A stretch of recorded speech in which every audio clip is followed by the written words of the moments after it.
Bord Bia, bringing Irish seafood to the world.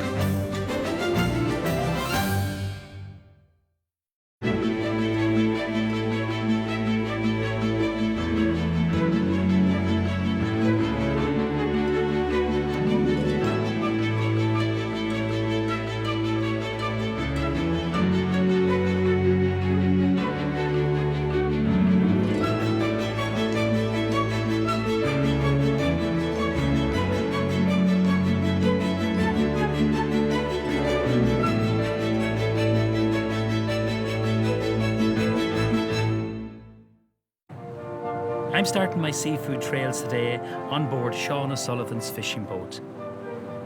On its way back to Castletownbere, Ireland's largest whitefish fishing port in County Cork. This trip now, we've been out for just over 2 days. Usually we can spend up to about 3 days at sea, sometimes depending on the weather. We're just working about 20-25 miles off the shore, so nice and close to Castletownbere Harbour. With having a kind of a smaller vessel, you have to make use of every good day available to make a living. And Sean, how long have you been a fisherman? I'm fishing now 25 years in a couple of different boats. This boat now, we bought the boat, a partner of mine, myself bought the boat about 15 years ago, so we've just bought 15 years now. Oh, what kind of fish would you be going out, hopefully, to get? Depends on the season. Usually this time of year now would be mostly trawling, which is twin rig trawling we do. So we're working 2 nets around June time onwards, and we'll be working kind of more tangle nets, netting for turbot and monk and stuff. Usually earlier on in the year then we'll be gill netting, we'll be doing for hake and stuff like that, and pollock. And tell me a little bit about the co-op. The Co-op is one of the largest fishing organisations in Ireland. It is very reliable all hours of the day for landing, friendly for small boats if they're coming in the middle of the night or something. There'll always be someone there to take fish off you. It's great, especially when the weather's fine, when you want to come in and land and go back out again. All the fish that you've caught today will go into the co-op, will it? Yes, all the fish today we caught will be on the floor inside in the auction hall to be weighed today.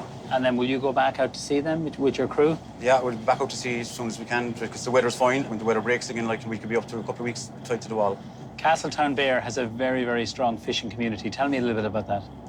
Well, it's a tight-knit community because, like, everyone knows each other. We're out in the peninsula. You know, it is fishing mostly based is the livelihood here of most people, and we all kind of help each other out. Every time you come to the pier, there's always something happening. There's foreign fleets coming inside, or there's always some activity happening inside Castletownbere, so it's kind of a busy area. Sean, thank you very much for having me in your trawler. I wish you good, happy fishing. Gentlemen. Thanks for being on board.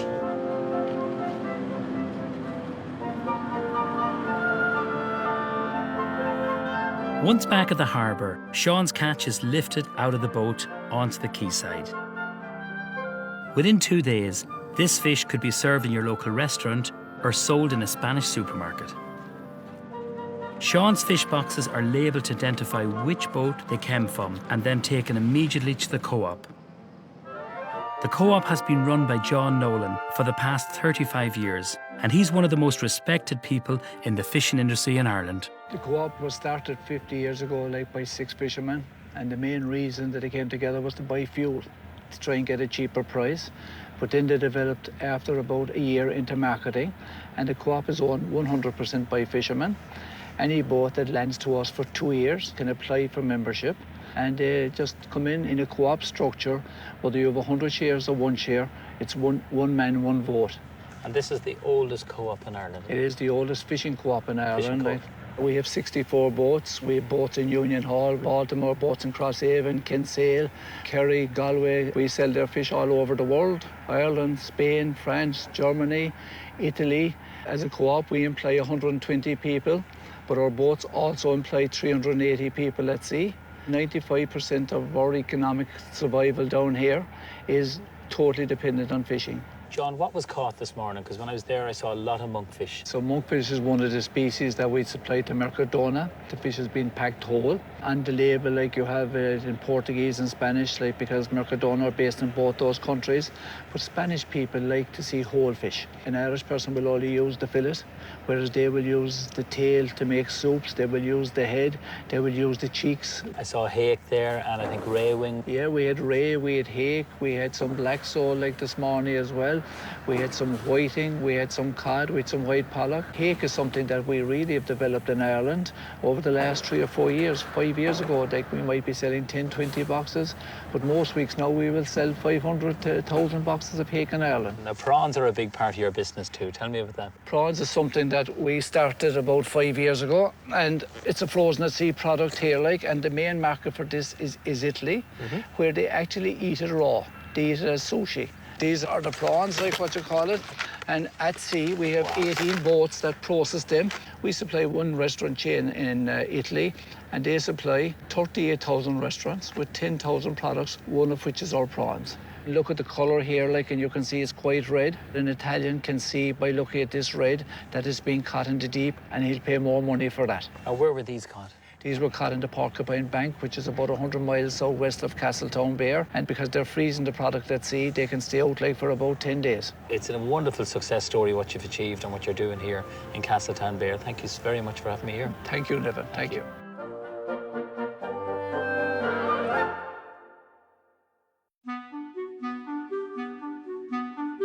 There are not many restaurants in Ireland that you can arrive at by boat, but this is one of them, the Boathouse at Drumquinna Manor, and it's just down the road from Kenmare.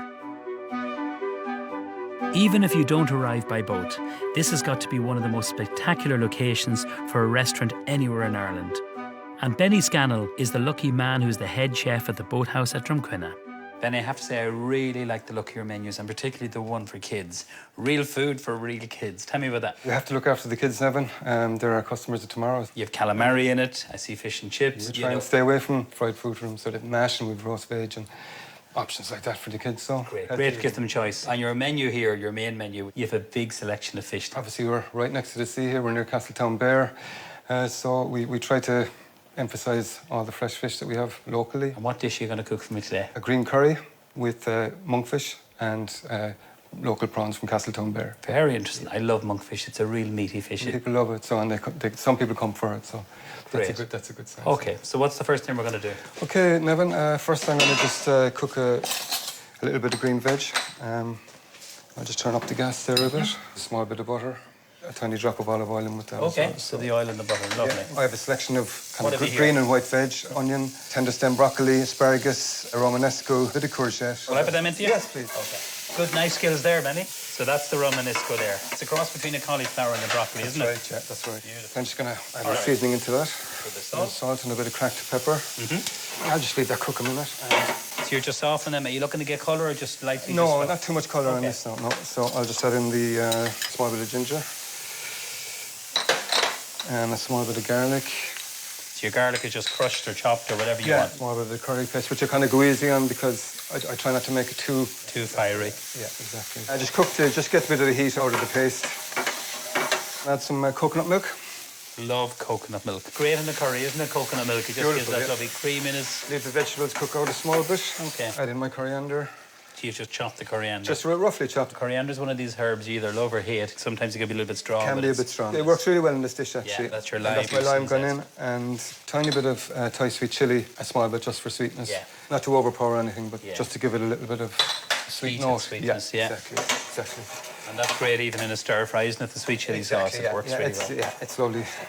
And that's pretty much it. Smells great. Yeah, and that's my spinach. My baby spinach. So that's your baby spinach in there at the last minute, just at to the last minute, yeah. You don't want to overcook the spinach. So that's it done now? That's it done. And like that could be done for people at home, that could be done, kept in the fridge and warmed up. You can make the sauce the day before, or 2 days, or 3 days before. Brilliant. Is there a reason why you cook the fish separately, you know, pan frying it, and not poaching it in the sauce? I think you just get a bit of a nicer flavour, I think. It's off yeah. So you kind of want a bit of heat in the pan now. Talk to me about your fish you're using here. I see monkfish. The monkfish I get from Star Seafoods. They're a local company. Most of their fish comes off the boats in Castletown Bear. So you have it all trimmed, no bone, no vein on the prawns. There's nothing yet, and the outside skin is taken off. A nice big chunky medallion. Beautiful. So as I said, you need a bit of a sizzle in the pan to get the colour on the fish. And that's a really good tip for everyone at home. Oil and butter, hot pan, whatever it is. If it's hake, doing it exactly like this. I'm just going to season this with a bit of salt and black pepper before I turn it. You see the nice colour? Yeah, beautiful colour. Kind of caramelizes and the butter will give you that. Yeah, exactly. Yeah, same thing again. Interesting what you're doing. You're starting off with the monkfish. You're not putting your prawns in because they'll overcook. They'll overcook before the monkfish, so Yeah. we'll just... Lovely. well, I'll probably start cooking them here now as well. And I do that on a medium heat? Low as I can Low, kind of get okay. it, so Okay. yeah. I see you touching the monkfish there. If you're using a thermometer at home, maybe 60, 62 degrees-ish, up to 65, you wouldn't want to go much more than that or you're going to overcook the fish. But I think your tip there, touching the fish. Yeah, it comes with experience. So Yeah. if my advice to anyone at home is get a thermometer, and you can't go wrong. That's pretty much it. This fish is nearly cooked. We're going to plate up. Okay. I have jasmine rice that I've cooked in a bit of chicken stock, a small bit of star anise I just put in the water, and a small bit of cinnamon. Gives the rice a bit of extra flavour. The rice ends up being sticky, which complements the dish really well. It's delicious, yeah. You can see the way it kind of clumps together a small bit. Yeah. No, so. And then we have our lovely monkfish and prawns, which I cooked in a small bit of butter and a tiny bit of oil. Gorgeous. Okay, nice colour on that. Yeah, the big chunks. The big chunks of it, and your prawns. So would this be a normal serving here? This would be our serving in the restaurant. It's generous now. And we just finished with our lovely Thai green vegetable sauce. Yeah, I couldn't believe all the vegetables. Look at the display you've here. Fantastic. Yeah, it actually all comes from our own vegetable garden. Well we get done. a lot of our herbs, wild flowers, and all this veg you see. Local fish, local vegetables, local wild herbs. Just to finish off, then Yeah. we have a little garnish. These are crispy fried papadums, just for a bit of added crunch. Cut them into strips and fry them. You can actually cook them in the microwave equally well as well. So. That's really clever. And that's the finished dish. That's it. This looks great. I'm going to go first for the monkfish, a little bit of the rice, all the veg, a little bit of prawn, a bit of everything. Bit of everything, yeah. I love the way the rice soaks up all that sauce. It really does. Those prawns are good. They're nice, And the aren't monkfish, moist. I think I'm back in Thailand. It's delicious. Fantastic dish. Thank you. And a dish I think everyone will make at home. Well done, Benny. Thanks a Thank you million. very much. Thank you. Delicious. Keep up the great work. Thank you very much.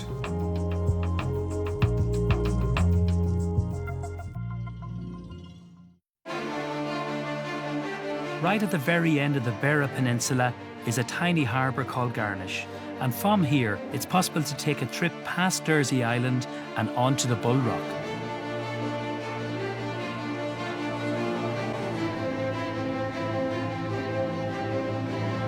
It took 3 years to build the lighthouse on the Bull Rock, 300 feet above the sea, and the light first shone in 1889. The light was automated in 1991, and since the lighthouse keepers have left, the rock has become a haven for gannets once again.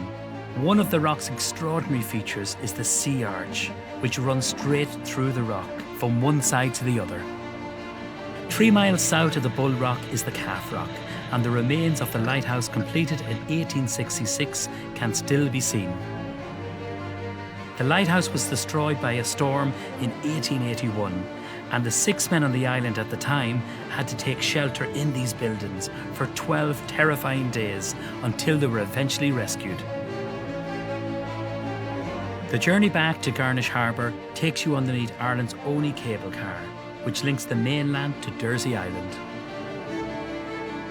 It's been an action-packed day, starting in Castletownbere, and I can really recommend this trip and the chance it gives you to experience something totally unique.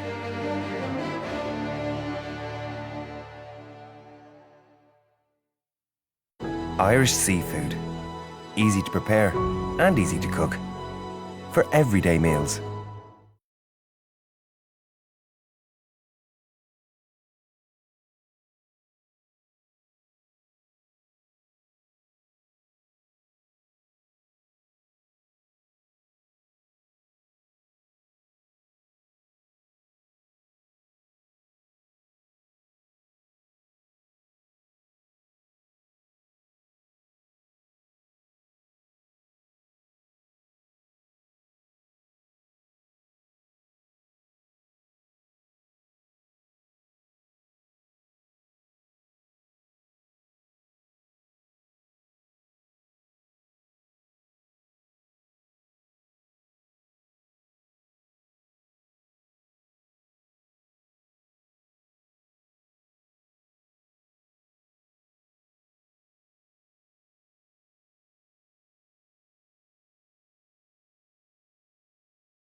Irish seafood.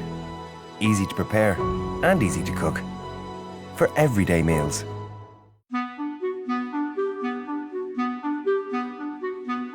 Salt is one of those ingredients sometimes we take for granted.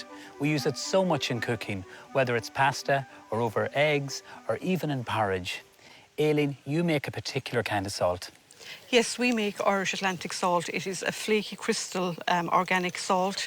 It's made on the Beara Peninsula. How do you make the salt? We make it through a bespoke process. Firstly, we pump pristine class grade A waters from the Beara Peninsula to our factory. We use gentle filtration, heat, time and motion. Basically, it is an evaporation process. The seawater is evaporated and we are then left with beautifully crystal flaked, pure natural white organic salt. Yeah, because it's a beautiful crystal, even to feel. It's soft but yet firm in a way. How long does it take to produce salt? It can take a week to retain the naturally recurring nutrients and minerals that is present in the salt water. So you get a very organic, natural flavour of the salt comes through in the salt and in your food. We add different infusions like garlic, lemon and pepper, which goes very well with fish and seafood, chili and paprika. We also do smoked salt, an organic dillisk infusion. It's dillisk from the Arden Islands, and we have dill pollen salt. And what would be the most popular salt that you have? Well, it would be the white salt, really, so natural and versatile. You can get more different uses for it. You've won loads of awards. Now, don't be modest. Tell me what you've won. We have won a Golden Fork Award for our salt, and this year we've actually received a 2-star Great Taste Award. It's just a testament to our team work. It's a great honour to receive. Not many food producers have received that award. It's fantastic. And do you work with any other companies? We do. We work with crisp companies, Kyo's, for instance, ice cream companies, meat companies, fish companies and chocolatiers such as Butler's. Just over the hill there locally there's a chocolatier, Large, Benoit Large. He does a lovely salted caramel. It might actually be well worth a visit to him. It's absolutely fabulous. Well, you won't have to twist my arm because salt and caramel and chocolate, I'm in food heaven. You will be when you call to Benoit. Listen, it's been lovely meeting you and wish you and the whole team, the family business, continued success. Thank you very much. Thank you so much. It's a beautiful product, Aileen.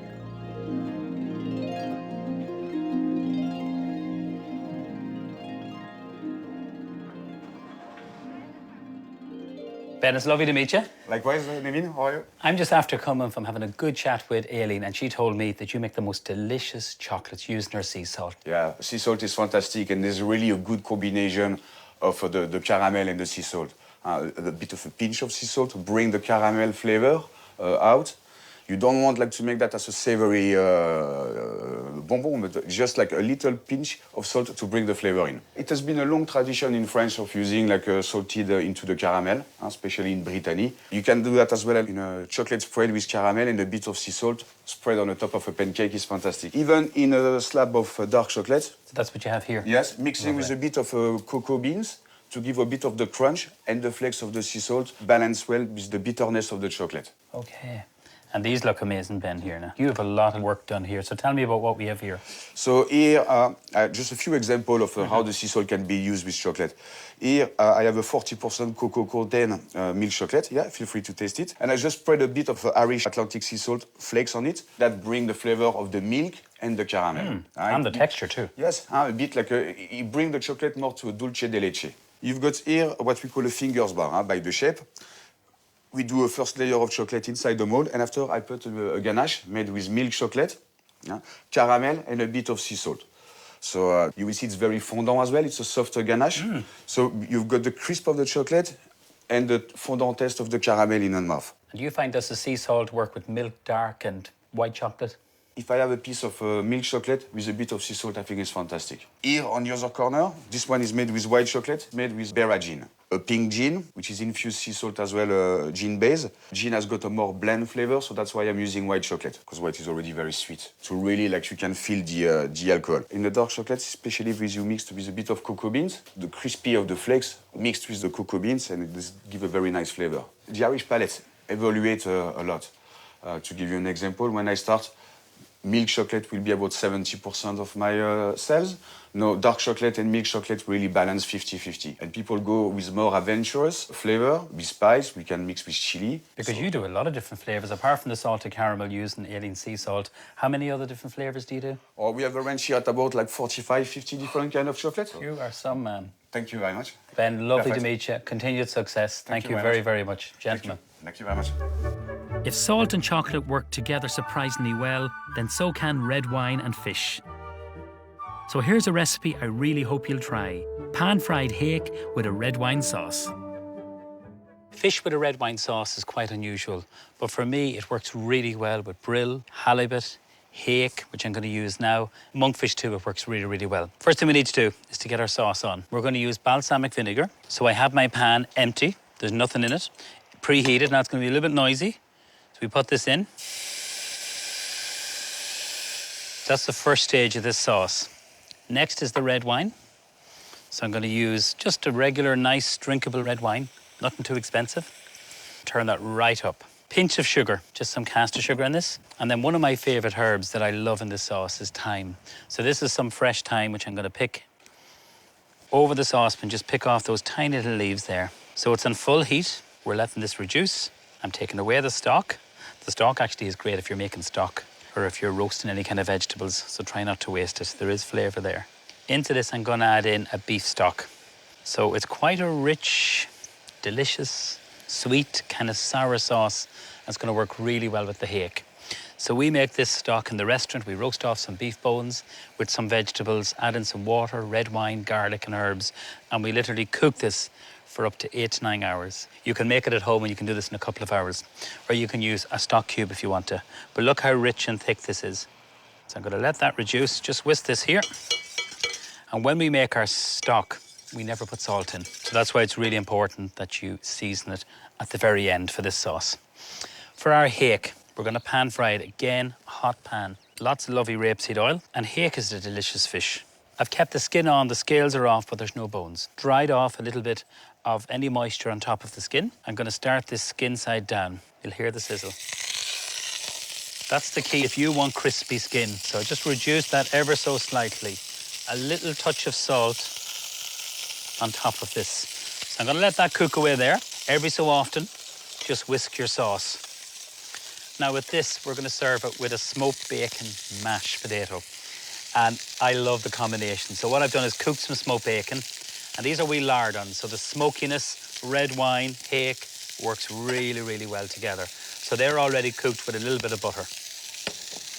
Into this, we're going to add in some mashed potato. So get some rooster potatoes, peel them, steam them, put them through a potato ricer so there's no lumps. A little bit of butter, a little bit of milk, and then we're going to warm this up here. So I'm just going to pop this into the saucepan here. This will work really well with lots of different fish. Give it a good mix. Keep moving it over and back. Just while that's warming through, I'm going to focus on the fish. Just be very careful. Lovely. I love that caramelization at the sides. Lots of lovely butter. And a nice squeeze of lemon juice here. Now, I'm going to reduce that right down. Remember, the bones are removed, but the skin is on. And I love that crispy caramelized skin on the outside. Just to finish the mash, I'm going to get a little bit of basil and we're going to cut this. So we have lots of interesting flavours, from the red wine to the balsamic, to the sauce, to the smoked bacon. So a good sprinkling of the basil goes in there. And mix this. Wow. I love the smell of the basil and the red wine sauce. It's delicious. So I'll just show you what I'm looking for here. That the mash is lovely and soft. You can see your smoked bacon, which is already cooked. So we're very nearly ready to serve up. Taste the red wine, because if you think it's too sharp, add more sugar. So it's all to your own taste buds. And I'm just looking for this lovely consistency here.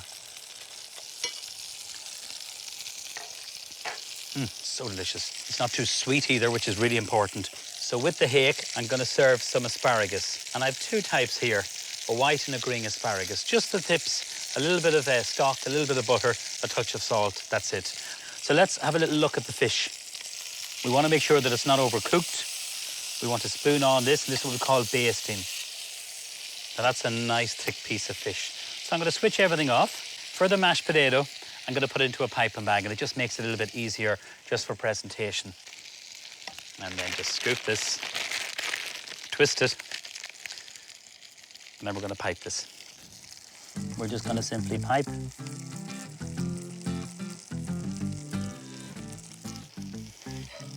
Get the fish, and you can see just that it's a nice thick piece of fish. It's just perfectly cooked, beautifully caramelized. So now our asparagus. You can use any kind of green vegetables. So you have the white and the green, or even roasted vegetables. It works really well.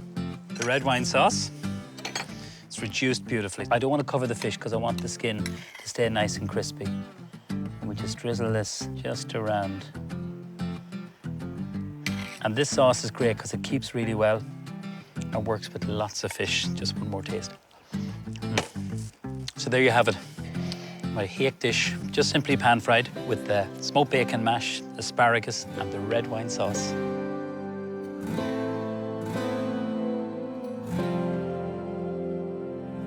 In the next episode, I'll be in County Wexford, cooking risotto in La Côte with Chef Paul Hines, fishing for whelks, learning how to make the perfect fish and chips, and visiting Sofremer, one of Ireland's biggest fish processing companies. And I'll be cooking one of my own recipes, a monkfish and chickpea curry. I hope you'll join me.